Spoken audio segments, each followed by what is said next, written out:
So up to this point, what we've done is we've worked with HLSL to make these three different shaders.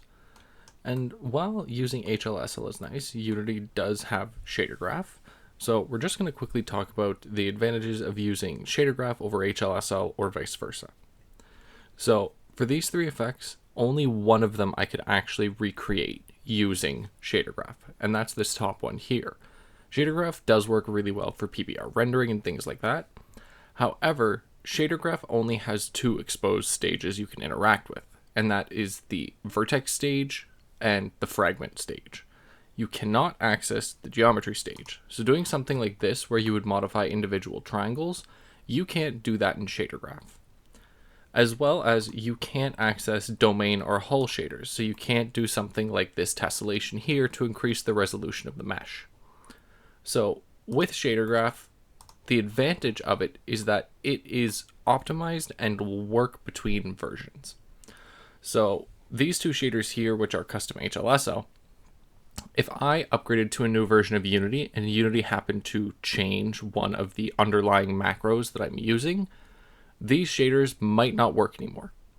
However, if I made something in Shadergraph like this, even if Unity changed the underlying macros, because of how Shadergraph works, they would rewrite the nodes to make sure it ends with the same function as it started with. So the advantage of Shadergraph is that upgrading between versions as well as platforms is a lot more stable. Shadergraph will tend to always work between versions. And if it doesn't, they usually have some sort of workaround you can implement. Whereas HLSL, you might have to rewrite significant chunks of the code. However, like I was saying, you are more limited with Shadergraph. There's things you can't do. So for some really, really complicated effects like tessellation or geometry shaders, you will have to use HLSL. So it's one of those things of you need to decide what's best for you. Another advantage of Shadergraph is that it tends to self-optimize. So Shadergraph will remove unused math and nodes that if it's not connected to the end of the project, it won't use them. As well as it does self-optimize certain stages with keywords and everything that way if you're using a lit shader graph.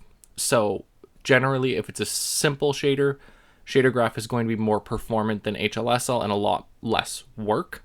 If it's a complicated shader, depending on what you're looking for, you can go either way, but certain effects you might need to do in HLSL.